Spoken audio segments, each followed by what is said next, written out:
करेंगे। फिर कुछ सवाल हैं जो पियाजे की थियोरी से आपको समझने चाहिए।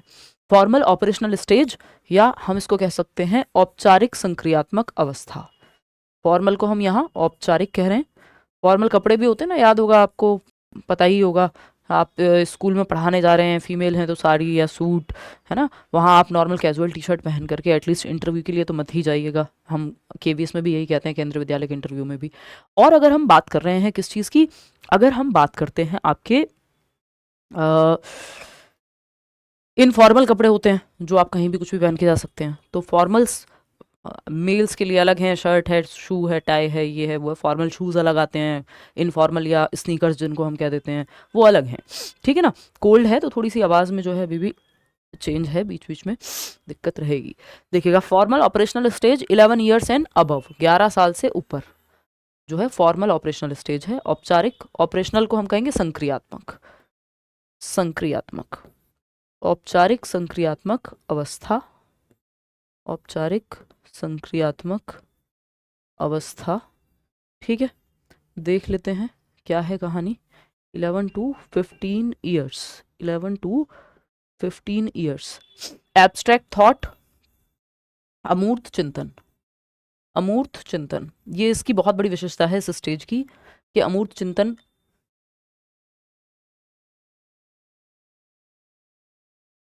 आएंगे। देखिएगा, एब्स्ट्रैक्ट थॉट, अमूर्त चिंतन, इससे पहले कॉन्क्रीट थॉट आया था, लॉजिकल थॉट आया था। पहली बार लॉजिक कब आता है, तो कॉन्क्रीट ऑपरेशनल में 7 से 11 में। अब बात किसकी हो रही है, बात हो रही है फॉर्मल ऑपरेशनल की, एब्स्ट्रैक्ट थॉट या अमूर्त चिंतन की। तो अमूर्त चिंतन क्या कहता है, मुझे बार बार जो है छींकना पड़ रहा है,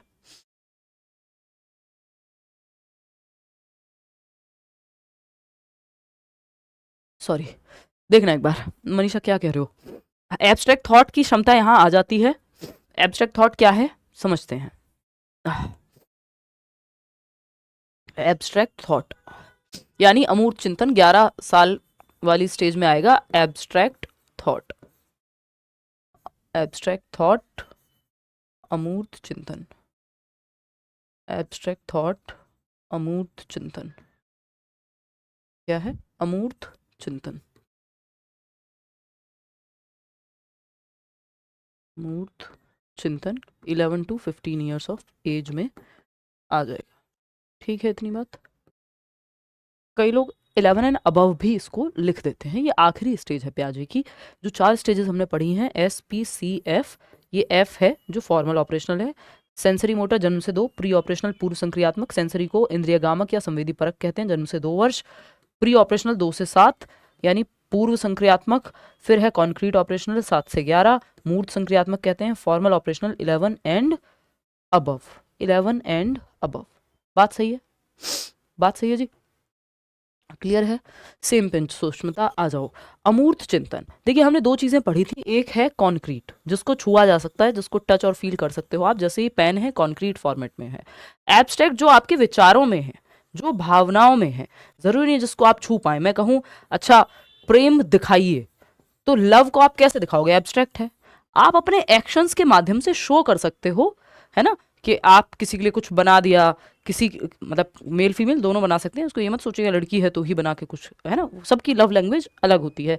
कोई गिफ्ट दे करके, कोई जेस्चर करके, है ना, कि आप किसी को रिस्पेक्ट करते हैं और आप उनके पैर छू लेते हैं, ये आपका जेस्चर है जो शायद आपको, आप जिसके माध्यम से दिखा रहे हैं, डिपेंड करेगा अलग अलग रिलेशनशिप में या अलग अलग डायनेमिक में ये चीजें अलग अलग होती हैं, ठीक है ना। तो अगर हम देखें तो ये क्या है, एब्स्ट्रैक्ट यानी अमूर्त, जिसमें डायरेक्ट दिखा पाना या छू पाना चीजों को जरूरी नहीं है, बट विचारों में है कोई चीज, आइडियाज में है। तो ये जो आइडियाज का, जो चीज सामने नहीं है बच्चा उसके बारे में भी सोच पाएगा, यानी अमूर्त चीजों के बारे में भी चिंतन कर पाएगा। इसको हायर लेवल थॉट कह देंगे एक तरह से, कि जैसे फिजिक्स के कुछ कॉन्सेप्ट्स हैं, फिलॉसफी के कुछ कॉन्सेप्ट्स हैं, साइकोलॉजी के कुछ कॉन्सेप्ट्स हैं, जो चीजें सामने नहीं है उनके बारे में भी सोच पाना, है ना, दूसरे के पर्सपेक्टिव से भी सोच पा रहे हो, जो सामने नहीं है उस पर भी सोच पा रहे हो। तो ये अमूर्त चिंतन है, जिसको जरूरी नहीं टच किया जा सके, बट हाँ that can be felt and that can be thought in ideas.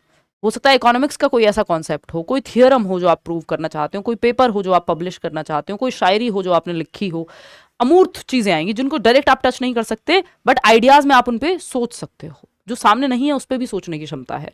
तो एब्स्ट्रैक्ट थॉट इस स्टेज में आपका, एक मिनट रुकेगा, डेवलप हो जाता है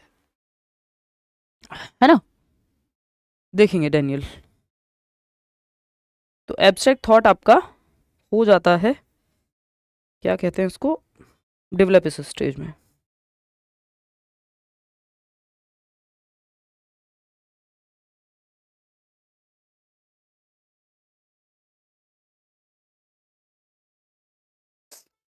देखिएगा,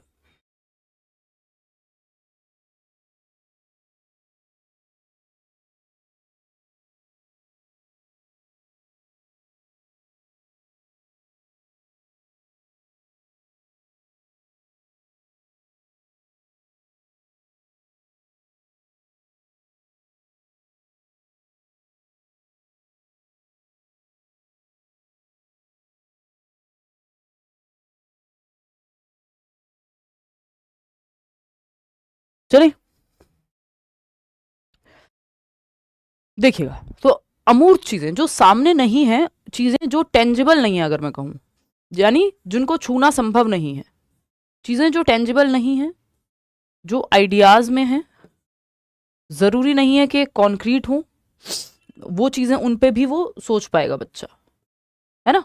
जैसे अभी हम लव की बात कर रहे थे, आप या बच्चे को, जैसे हम कह रहे थे कॉन्क्रीट चीजों के प्रति लॉजिक आ जाता है 7 से 11 वर्ष में, यानी पेन ये देख पा रहा है, इस पेन के बारे में सोच पाएगा कि ऐसे 5 पेन और हों। लेकिन जब आप कहते हैं अच्छा सोचो, चांद पे कोई गया, या x+y को ये मान लो, ये मतलब ये तो खैर छोटा एग्जांपल हो गया, मतलब सामने चीज नहीं है फिर भी आप वो इमेजिन कर पा रहा है, जो सामने नहीं है उस पर भी सोच पा रहा है ना। तो एब्स्ट्रैक्ट चिंतन बच्चे के सामने आ चुका है। इससे एक चीज निकल करके आती है, एब्स्ट्रैक्ट थॉट के साथ साथ एक और तरह की रीजनिंग या लॉजिक डेवलप हो जाता है, जिसको हम डिडक्टिव रीजनिंग कहते हैं या डिडक्टिव लॉजिक कहते हैं। क्या कहते हैं, डिडक्टिव रीजनिंग या डिडक्टिव लॉजिक कहते हैं। डिडक्टिव रीजनिंग या डिडक्टिव लॉजिक कहते हैं। निगमनात्मक चिंतन, निगमनात्मक चिंतन कहते हैं जिसको हम, निगमनात्मक चिंतन, एक मिनट रुकना, निगमनात्मक चिंतन। तो ये क्या कहता है भाई, निगमनात्मक चिंतन आपका रूल टू एग्जाम्पल जाना है, जैसे एग्जाम्पल टू रूल जाना था इंडक्टिव या आगमनात्मक चिंतन, इस तरह से डिडक्टिव है रूल टू एग्जाम्पल जाना, रूल टू एग्जाम्पल जाना, नियम से उदाहरण की ओर, नियम से उदाहरण की ओर, नियम से उदाहरण की ओर, उदाहरण की ओर। बात इतनी क्लियर है या कोई दिक्कत परेशानी इस बात को समझने में है? नियम से उदाहरण की ओर मतलब क्या हुआ? हाँ, एब्स्ट्रैक्ट में फीलिंग्स भी आ जाएंगी, ऐसे आइडियाज भी आ जाएंगे जो सामने नहीं है बट उन पे आप सोच पा रहे हैं कि व्हाट इफ मतलब सोचो यदि दुनिया में पानी ना हो तो क्या होगा, सोचो एक दिन सन ना निकले तो क्या होगा। अब सन सामने नहीं चाहिए उसको, इससे पहले वाली स्टेज में चीजें उसको चाहिए सामने कि अच्छा ये 4+2 6 होता है। अब आप उसको इमेजिन भी करा सकते हो, कल्पना भी करने को कह सकते हो, तो वो सोच लेगा, अपने दिमाग में सोच लेगा, अपने विचारों में सोच लेगा, तो वो एब्स्ट्रैक्ट थिंकिंग है। इसी तरह से डिडक्टिव लॉजिक या डिडक्टिव रीजनिंग, निगमनात्मक चिंतन आ जाता है, यानी रूल टू एग्जाम्पल। जैसे कोल्ड है चिम्मी, जैसे आपने कोई फॉर्मूला दिया है मैथ्स में, फिजिक्स में, इन सब चीज़ों में, इकोनॉमिक्स में, जहाँ पे भी आपका नियम से उदाहरण की ओर आप जा रहे हैं, तो बड़े बच्चों के लिए वैसे भी डिडक्टिव लॉजिक बेहतर रहता है कि आप एक रूल से एग्जाम्पल की तरफ जा सकते हैं, है ना। जनरल टू स्पेसिफिक कहते हैं, क्यों? क्योंकि नियम हमेशा सबके लिए जनरल होता है, जैसे जनरल का डब्बा होता है ना, तो भाई सबके लिए सामान्य, तो जनरल टू स्पेसिफिक होता है नियम हमेशा, क्योंकि सभी पे लागू होगा। ऐसा नहीं है a+b का होल स्क्वायर जो है बदल जाएगा व्यक्ति देख करके, वो तो सेम ही रहेगा। सामान्य से, सामान्य से विशिष्ट की ओर, सामान्य से विशिष्ट की ओर,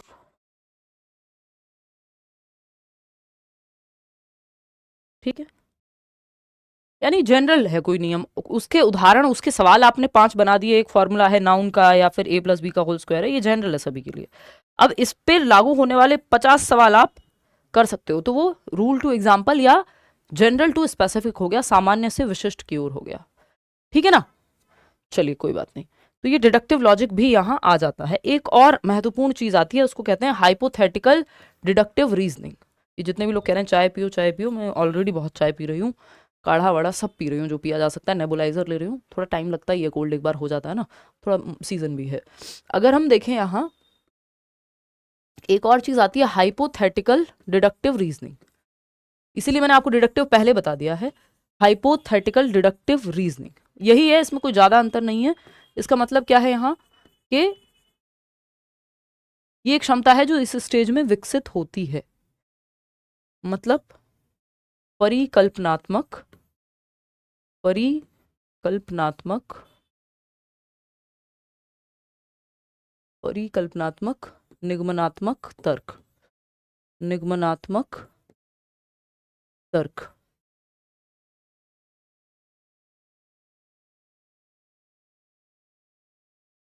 ठीक है, परिकल्पनात्मक निगमनात्मक तर्क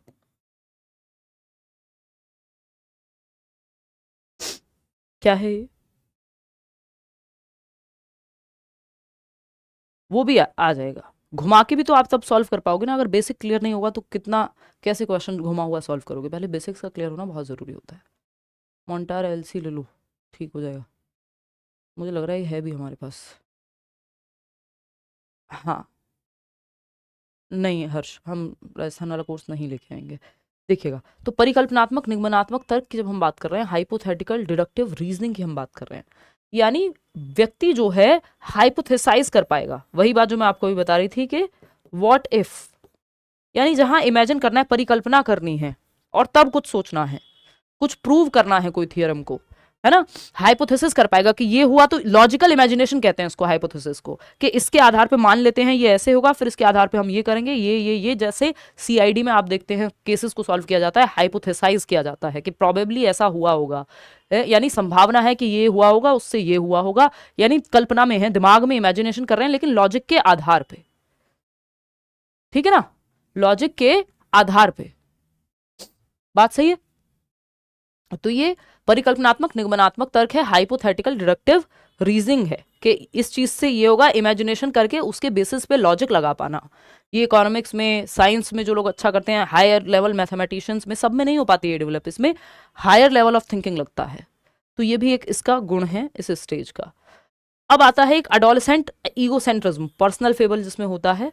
अडोलसेंट ईगोसेंट्रिज्म एक गुण है जो इस स्टेज में देखने को मिलता है, जैसे प्री ऑपरेशनल में ईगोसेंट्रिज्म या अहम केंद्रित वाद देखने को मिलता है, उसी तरह से यहाँ पे adolescent egocentrism, adolescent egocentrism, adolescent egocentrism यानी किशोर अवस्था का अहम केंद्रितावाद, किशोर अवस्था का अहम केंद्रितावाद, किशोर अवस्था का, किशोर अवस्था का में अहम केंद्रितावाद, अहम केंद्रितावाद, वाद, बात सही है, कोई दिक्कत परेशानी।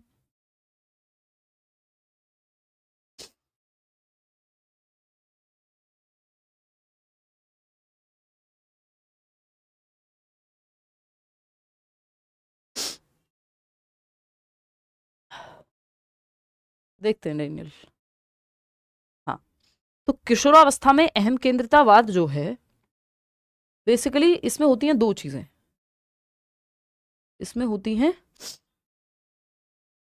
एक मिनट रुकना यार, दो चीजें, कोल्ड है खराबी चीज वैसे।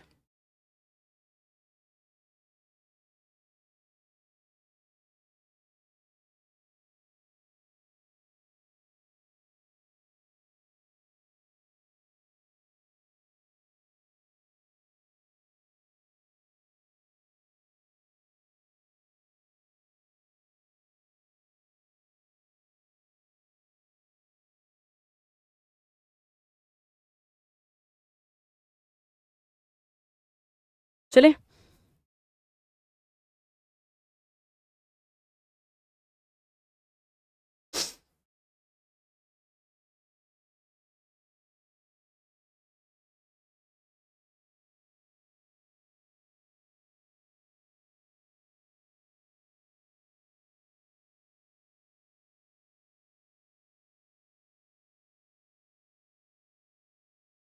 ठीक है। अभी इंडक्टिव डिडक्टिव अलग से भी मैं बता दूंगी अगर ऐसी दिक्कत है तो पर्सनल फेबल ये एडोलसेंट ईगोसेंट्रिज्म का ही पार्ट है, मैंने वहाँ लिख दिया, यहाँ नहीं लिखा है।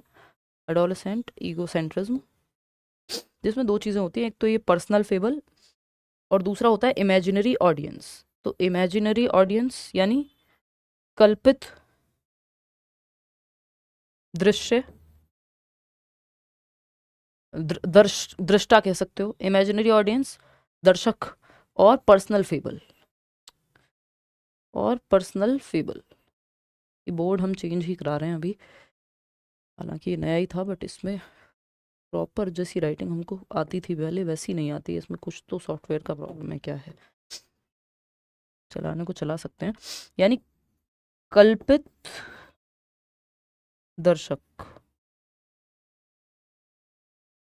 इमेजिनरी ऑडियंस, और पर्सनल फेबल है, पर्सनल फेबल क्या है, यानी आप व्यक्तिगत कहानियां या व्यक्तिगत कहानियां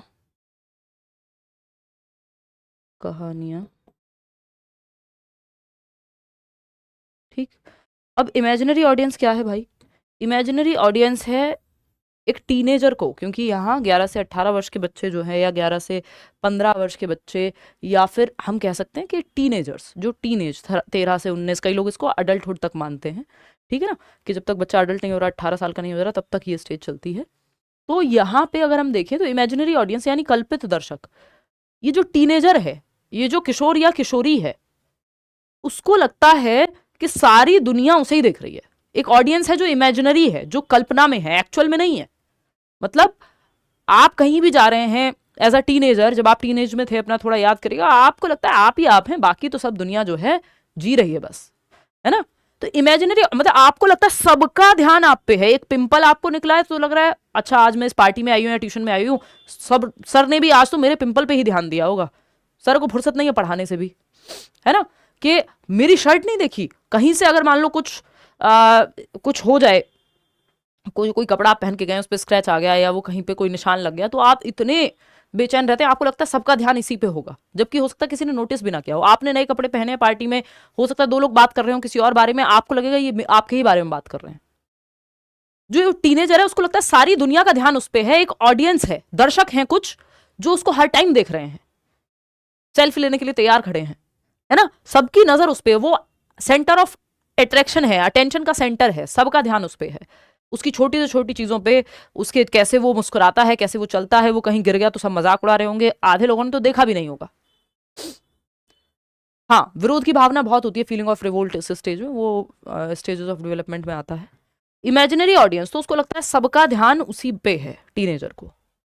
दूसरा है ये किसका पार्ट है, एडोलसेंट ईगोसेंट्रिज्म का, यानी वो थोड़ा सा सेंटर में खुद को रखता है, एडोलसेंस की एज में भी कुछ कई लोगों का जीवन भर यही रहता है। पर्सनल फेबल, पर्सनल फेबल है व्यक्तिगत कहानियां। ये क्या है, पर्सनल फेबल है बेसिकली, मुझे तो आज भी ऐसा ही लगता है, हाँ तो वो रह जाता है लोगों का, फिर बाकी सोसाइटी की कंडीशनिंग है ना। पर्सनल फेबल है कल्पित, स्वकल्पित कहानियां।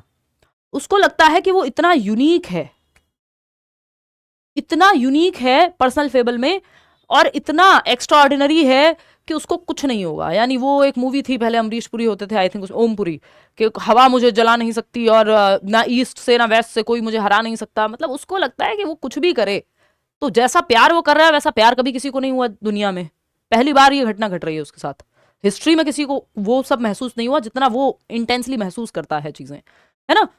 उसको लगता है दुनिया में आग लगा दें अगर ये ना मिली या वो ना मिला तो, मतलब उसको लगता है वो सेंटर है, वो यूनिकनेस का पात्र है, कुछ ऐसा महसूस उसे हो रहा है जो कभी पहले हुआ ही नहीं है, कोई कुछ ऐसा घटित है जो पहले घटित ही नहीं हुआ कभी। जबकि प्यार जैसा इमोशन या ये सब इमोशंस जन्मों से चलते आ रहे हैं, मतलब लोग देख ही रहे हैं सेंचुरीज से।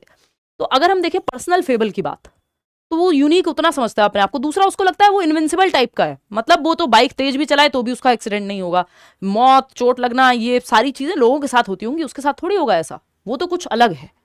तो ये पर्सनल फेबल वो अपनी ही बनाई हुई कहानियों में खोया रहता है। उसको लगता है कि वो थोड़ा सा, आप देखेंगे माँ बाप और बच्चे के बीच में थोड़ा कलेश भी बढ़ जाता है इस स्टेज में, क्योंकि बच्चों को लगता है मैं हूँ यार, मैं तो अब बड़ा हो गया हूँ, मैं सबसे यूनिक हूँ, मुझे सब पता है। माँ बाप को लगता है नहीं नहीं हमने देखे तुम्हारे जैसे। तो वो ये नहीं होना चाहिए, फ्रेंडशिप की कोशिश करनी चाहिए। तो ये एडोलसेंट ईगोसेंट्रिज्म में दो चीजें आती है, इमेजिनरी ऑडियंस यानी उसको लगता है हर किसी का ध्यान उस पे है, टीनेजर को या बच्चे को, और पर्सनल फेबल जहां उसको लगता है वो इतना यूनिक है, इतना इनविंसिबल टाइप का बंदा है कि उसको नहीं होगा कुछ भी, और जो वो महसूस कर रहा है वो ना पहले इतिहास में किसी ने महसूस किया है और ना ही कोई कर पाएगा। ठीक है ना, मतलब उसको तो क्या ही होगा, वो तो बाइक लिटा के चलाए, वो तो तेज चलाए, वो तो कुछ भी करे, उसे कहाँ कुछ होगा। आप देखते हैं एडोलसेंट्स फिर अगर बाइक वाइक, तभी तो कहते हैं 18 साल से कम की एज में मत दो भाई बाइक और ये सब चीजें। क्यों? क्योंकि इम्पल्सिव बना और उसको लगता है उसे तो कुछ होगा नहीं, खुद की जान के लिए तो वो खतरा है ही, हो सकता है किसी और के लिए भी बन जाए फिर। ठीक है ना, तो ये है कुछ मुख्य चीजें हैं इस स्टेज की, ये 3 मुख्य बातें हैं। एब्स्ट्रैक्ट थॉट, अमूर्त चिंतन, जो चीजें सामने नहीं है उस पर भी सोच सकने की क्षमता, इसको हम कह रहे हैं अमूर्त चिंतन।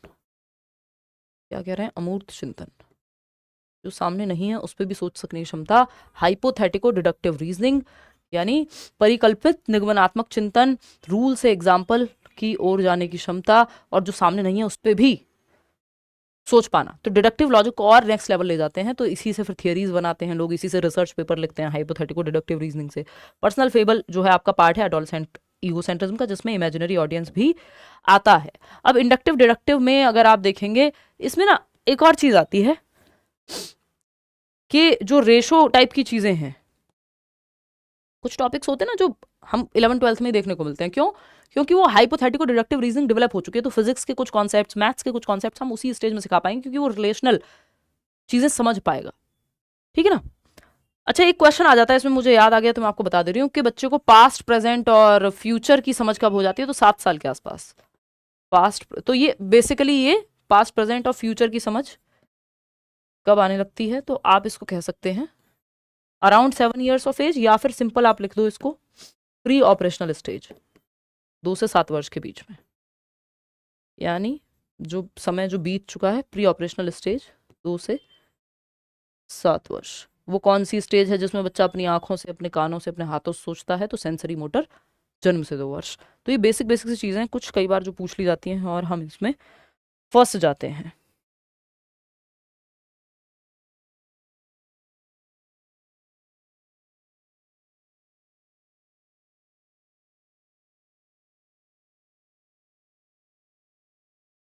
ठीक है, नहीं साथ हैं वो, हाइपोथेटिको डिडक्टिव रीजनिंग साथ है, हाइपोथेसिस लग रही है बेसिकली डिडक्टिव रीजनिंग में, सिंपल है ये।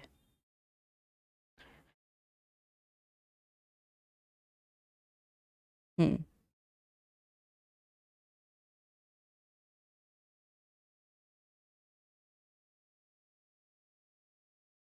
चले।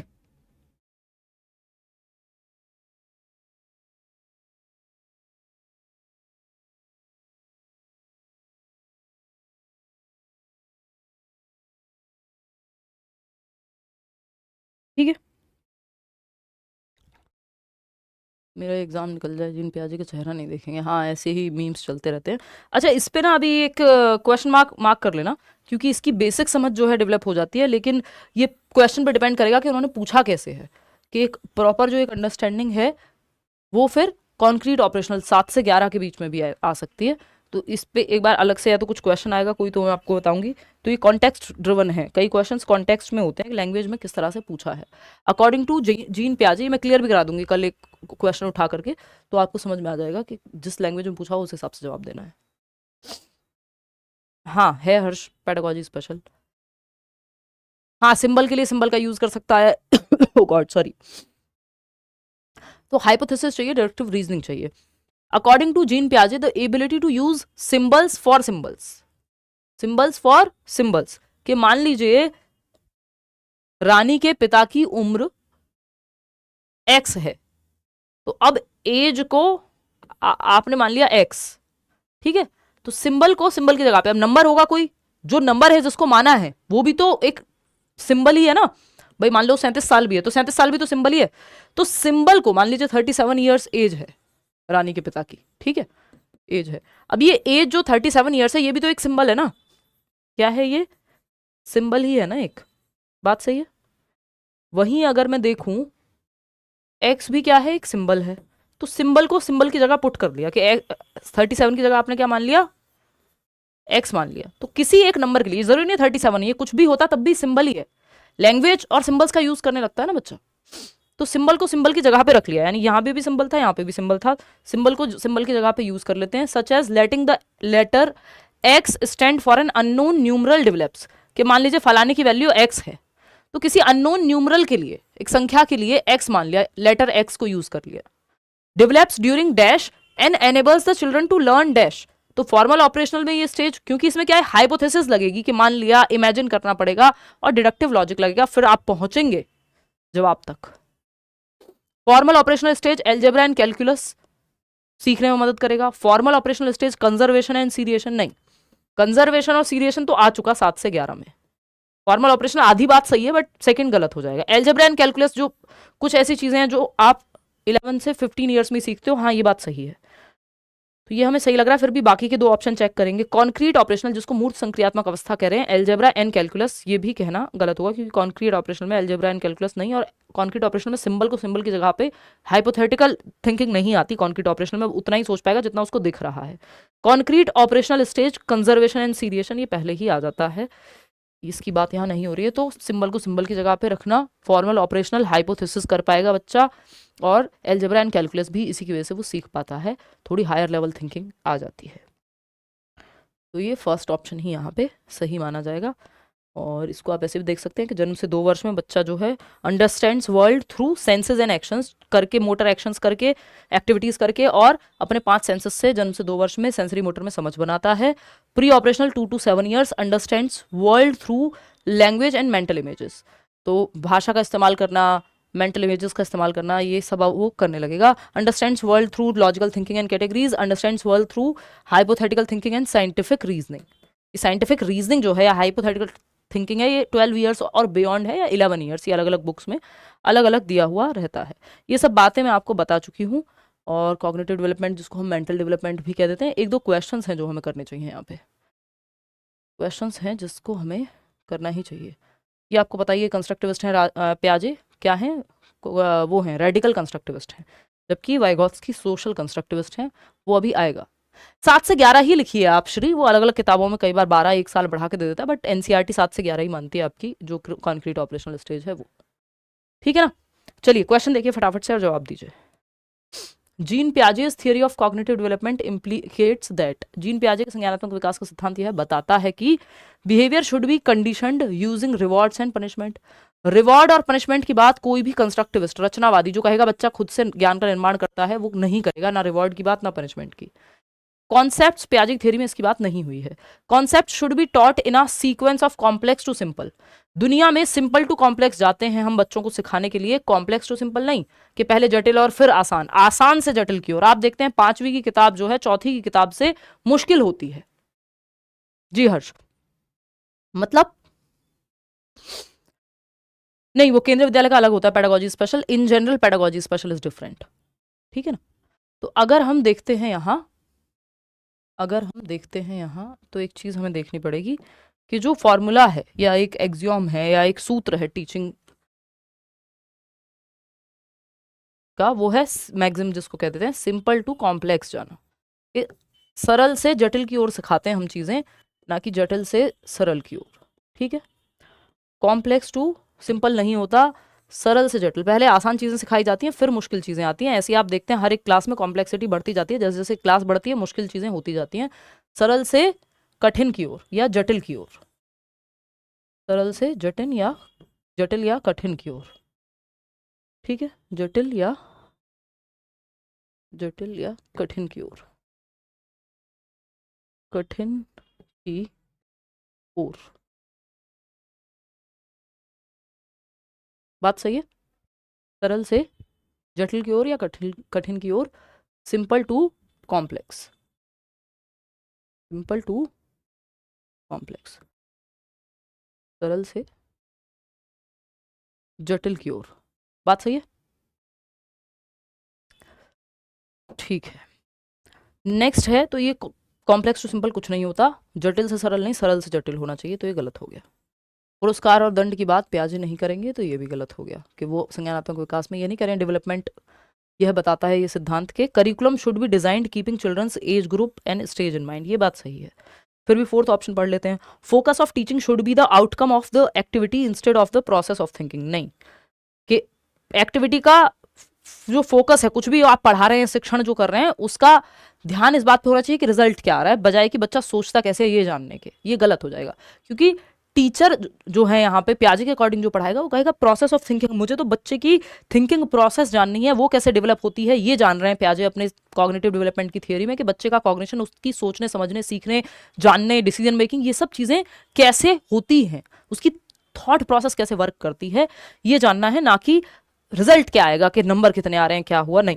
तो यहाँ पे अगर कोई टीचर है जो, या प्याजे की जो थियरी है वो कहती है कि करिकुलम को इस तरह से डिजाइन करिए, यानी जो पाठ्यचर्या है आपकी, पाठ्यक्रम है, पाठ्यक्रम तो चलो आपकी सिलेबस ही होता है, बाकी हाँ सिलेबस भी यहाँ पे इस तरह से डिजाइन होना चाहिए कि आपको पता है तीसरी क्लास के बच्चे के लिए अलग तरह से। भाई आपको जब ये पता है, प्याजे ने कहा है कि 7 से 11 वर्ष में कॉन्क्रीट लॉजिक आएगा, इंडक्टिव थिंकिंग आएगी, तो क्या है,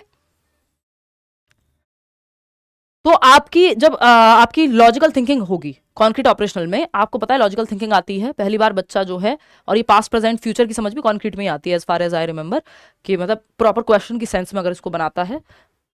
तो अगर हम देखें यहाँ, तो बहुत सारी चीजें हैं जो हम 7 साल की उम्र से पहले सिलेबस में नहीं देंगे। जब 9 साल का बच्चा तीसरी क्लास में क्या पढ़ेगा, ये प्याजे की थ्योरी का ये देख करके कि बच्चे का दिमाग कैसे विकसित हो रहा है, ये इस तरह से डिजाइन किया जाना चाहिए करिकुलम को, और होता भी है। प्याजे की थ्योरी को बहुत महत्व दिया भी जाता है, और अलग अलग थ्योरीज को ध्यान में रख करके किताबें बनती हैं, ऐसे ही नहीं बन जाती। तो curriculum should be designed keeping children's age group and stage in mind, वो किस स्टेज में है, उनका कितना मानसिक विकास उस स्टेज में हुआ होगा, उस हिसाब से जो सिलेबस है, करिकुलम है, उसको डिजाइन किया जाना चाहिए। एक और सवाल आप देख लीजिए यहाँ, जीन प्याजे बिलीव दैट नॉलेज इज, प्याजे का मानना था कि ज्ञान है, क्या है नॉलेज, फटाफट से बताओ क्या है ज्ञान प्याजे के अकॉर्डिंग, बता देंगे आशुतोष। हाँ कृति, मन करे तो बीच बीच में रिवीजन के लिए देख सकते हो, कमेंट्स दिख रहे हैं। शेख बताओ क्या कह रहे हो।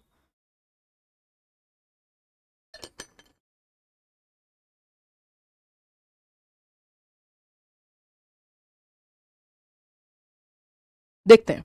तो अगर हम बात करते हैं जीन प्याजे की, तो जीन प्याजे believe that knowledge is co constructed in interactions with more knowledgeable others, यानी को कंस्ट्रक्ट होती है मोर नॉलेजेबल अदर्स, जो आपसे ज्यादा जानते हैं उनके साथ। देखिए मोर नॉलेजेबल अदर्स की बात प्याजे की थियोरी में नहीं हुई है, ये हम आगे पढ़ेंगे वाइगोत्स्की की थियोरी में, तो ये तो गलत हो गया ऑप्शन। बी है a visible behavioural change that can be measured with reliability, यानी एक दृश्य व्यवहार, एक ऐसा व्यवहार जिसको देखा जा सकता है बदलते हुए। इसकी भी बात, बिहेवियरल चेंज की बात प्याजे नहीं करते हैं, वो ज्ञान की संरचना की बात करते हैं। Knowledge is constructed by the child rather than being passed passively from the environment, कि एनवायरमेंट नहीं भर रहा है बच्चे के दिमाग में नॉलेज, वो को कंस्ट्रक्ट कर रहा है। ज्ञान का निर्माण, सक्रिय निर्माता है, लिटिल साइंटिस्ट है बच्चा, ऐसा प्याजे कहते हैं, कि वो अपनी एक्टिविटी करके, क्वेश्चंस पूछ के, अपने सेंसेस का इस्तेमाल करके एक साइंटिस्ट की तरह अपनी समझ बनाता है, ज्ञान को कंस्ट्रक्ट करता है, को कंस्ट्रक्ट करता है, निर्माता है ज्ञान का, एक्टिव कंस्ट्रक्टर है, ना कि सिर्फ पैसिवली किसी ने उसके दिमाग में भर दी हैं चीजें। वो एक्टिवली ज्ञान को सृजित करता है, निर्माण करता है ज्ञान का, एक्टिविटी करके, सीख करके। इनेट and given rather than acquired, के बस कोई भर देता है दिमाग में नॉलेज, वो चीज है नहीं। तो सी ऑप्शन एक्टिव कंस्ट्रक्टर है। कंस्ट्रक्टिविस्ट इसीलिए कह रहे हैं प्याजे को कि वो रचनावादी हैं, कि बच्चा ज्ञान की रचना स्वयं कर सकता है, बस आप उसको एनवायरमेंट दे दीजिए अच्छा सा। ये 4 फैक्टर्स हैं, maturation, experience, social experience, equilibration, ये हम पहले ही निपटा चुके हैं शुरू की क्लासेस में ही। अच्छा, ये आपको थोड़ा सा हेल्प कर जाएगा यहाँ पे, कि स्कीमा जो है वो ऑर्गेनाइज्ड स्ट्रक्चर ऑफ नॉलेज होता है, ज्ञान की संगठित संरचना को स्कीमा कहते हैं। आपके ब्रेन में चीज़ें अपडेट होती हैं, अलग अलग सॉफ्टवेयर, अलग अलग जो है कैटेगरीज बनी हुई हैं अलग अलग तरह की इंफॉर्मेशन के लिए। बात सही है।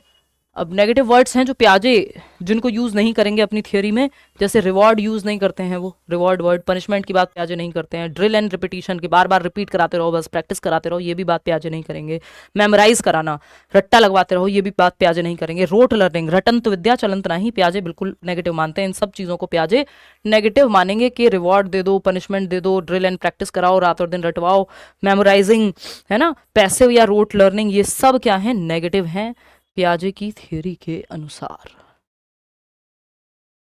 ठीक है, इतनी बात क्लियर है, कोई दिक्कत परेशानी। नया बैच लाएंगे पेडागोजी स्पेशल का, डोंट वरी, बहुत डिमांड है आप लोगों की। अब एक क्वेश्चन है यहाँ, according to Piaget's theory which one out of the following will not influence one's cognitive development, यानी कौन सा एक जो 4 फैक्टर्स में से पियाजे की थियोरी के अनुसार बच्चे के संज्ञानात्मक विकास को प्रभावित नहीं करेगा। तो 4 चीजें थी, MESE, maturation, equilibrium, social interaction और एक्सपीरियंस, जिसको एक्टिविटी कहते हैं। लैंग्वेज इन 4 फैक्टर्स में नहीं है, तो आंसर जो है वो भाषा हो जाएगा। एक और क्वेश्चन जो आजकल के क्वेश्चंस आते हैं, अच्छा पियाजे का जो क्रिटिसिज्म है, यानी आलोचना है, हर व्यक्ति की आलोचना होती है, आप कुछ भी बन जाइए दुनिया में, कितना भी अच्छा कर लीजिए, कुछ ना कुछ कमी आप में रह भी जाएगी, और कई बार लोग बेवजह भी आलोचक हो जाते हैं, और कई बार कुछ चीज़ें होती हैं जो अलग तरह से सोचते हैं, लोग सहमत नहीं होते उस पर, तो वो क्रिटिसिज्म बन जाता है, आलोचना बन जाती है। तो पियाजे की आलोचना में लोग ये कहते हैं कि ऐसी कई सारी चीज़ें हैं जो इन्होंने एज में बांध दिया है कि 2 से 7 में ही होगा, वो कई बार जो चीज़ 2 से 7 में होनी है वो हो जाती है। या मान लीजिए कोई चीज़ जो 7 से 11 में, पियाजे कह रहे हैं कि 7 से 11 में आएगी, प्रेजेंट पास्ट फ्यूचर की समझ पूरी तरह से कॉन्क्रीट बेसिस पे, लेकिन कई बच्चे होंगे जिनको 2 से 7 में ही आ जाएगी, 7 से 11 की बजाय। तो ऐसा है कि कई बार चीज़ें पहले हो जाती हैं, ज़रूरी नहीं है कि बच्चे को कम कैपेबल मान रहे हैं वो कि ये इस स्टेज में जाके आएगी, जबकि पहले कई बार कुछ बच्चों में चीज़ें आ जाती हैं, कुछ कैरेक्टरिस्टिक्स पहले ही उस एज से पहले ही स्टेज में शो होने लगते हैं। तो असर्शन देखते हैं और रीजन देखते हैं।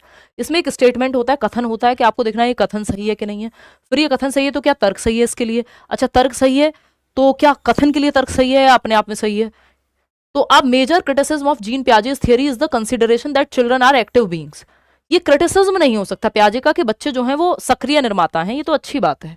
Children learn through passive reception of information, ये दोनों ही बातें गलत हैं। बच्चे पैसिवली नहीं सीखते, पियाजे एक्टिवली सीखने की बात करते हैं। तो both A and R false. आया हुआ क्वेश्चन है ऑनलाइन वाली शिफ्ट में कि एक्टिव रहने पे तो उनकी अच्छी बात कही है ना उन्होंने कि बच्चे को एक्टिव रखो, पैसिव सो जाएंगे, रट्टाफिकेशन करेंगे, तो वो तो अच्छी बात नहीं है, इनका क्रिटिसिज्म नहीं है। क्रिटिसिज्म वही है कि कुछ कैरेक्टरिस्टिक्स बच्चों में एज से पहले आ जाते हैं, जो पियाजे ने जिस स्टेज में बताया उससे पहले ही आ जाते हैं, तो उन्होंने अंडर एस्टिमेट किया है कई बार बच्चे के संज्ञानात्मक विकास को, ऐसा कई लोग कहते हैं। रीजन इसका ये तो बिल्कुल नहीं है कि बच्चे जो है वो पैसिवली सीखते हैं, और ये रीजन भी अपने आप में खराब है, और इस कथन के लिए भी ये रीजन सही नहीं है। इसमें 3-4 स्टेप होते हैं इस तरह के क्वेश्चंस में, 3 ही स्टेप होते हैं जनरली, कि एक तो असर्शन, जो स्टेटमेंट है आपको वो चेक करना होता है क्या ये स्टेटमेंट सही है या गलत है। अच्छा दूसरा आपको रीजन चेक करना होता है क्या ये रीजन अपने आप में सही है या गलत है ना, स्टेटमेंट सही है या गलत है। अगर सही है तो ये रीजन इस स्टेटमेंट के लिए सही है या नहीं है। ये 3 स्टेप होते हैं इसमें, इस तरह के क्वेश्चंस में। एक सवाल और करेंगे फिर हम छुट्टी करेंगे, क्योंकि मुझे कोल्ड जो है लगातार है। देखिएगा एक और क्वेश्चन है उसी तरह का, अकॉर्डिंग टू पियाजे which of these factors plays an important role in cognitive development. Cognitive development में कौन सा एक फैक्टर है जो महत्वपूर्ण भूमिका निभाता है। आंसर लगाएंगे हम एक्टिविटी, क्योंकि वो 4 फैक्टर्स में नहीं है ना। लैंग्वेज वैसे तो निभाती है महत्वपूर्ण भूमिका, लेकिन पियाजे के according activity is very very important. ठीक, लैंग्वेज पे बहुत बातचीत उन्होंने नहीं की है। एक क्वेश्चन है आपके लिए, इससे आपको बहुत ज्यादा कॉन्सेप्ट की क्लैरिटी होगी। Which of the following is a correctly matched pair. कौन सा एक पेयर है जो करेक्टली मैच्ड है यहाँ पे। तो निम्न में से कौन से युग्म का मिलान सही हुआ है। तो सेंसरी मोटर स्टेज में application of logic to concrete problems, ये नहीं होता। संवेदी चालक जन्म से 2 वर्ष में थोड़ी ना लॉजिक आ जाएगा बच्चे में, ये तो गलत है। प्री ऑपरेशनल 2 से 7 वर्ष में रिवर्सिबिलिटी आ जाती है, और डिसेंट्रेशन नहीं, ये 7 से 11 में आती है रिवर्सिबिलिटी, ना कि प्री ऑपरेशनल में। कॉन्क्रीट ऑपरेशनल में ऑब्जेक्ट परमानेंस नहीं, ये तो सेंसरी मोटर में ही आ जाती है। एनिमिस्टिक थिंकिंग प्री ऑपरेशनल में आ जाती है, पूरी तरह से ही गलत हो गया है। तो फिर फॉर्मल ऑपरेशनल 11 से 15 में एब्स्ट्रैक्ट थिंकिंग आती है, ये बात सही है, ये मैच सही है। औपचारिक संक्रियात्मक अवस्था अमूर्त चिंतन लेकर के आती है, ये बात सही है। D option is the right option. बात क्लियर है या कोई दिक्कत परेशानी इस बात को समझने में हो रही है आपको, तो आप बता सकते हैं। ठीक है जी, क्या है आप बता सकते हैं। फिर क्लियर, कितनी बात क्लियर है, कोई दिक्कत परेशानी। चलिए फिर आज के लिए यहीं समाप्त करते हैं आपकी क्लास। फ्राइडे में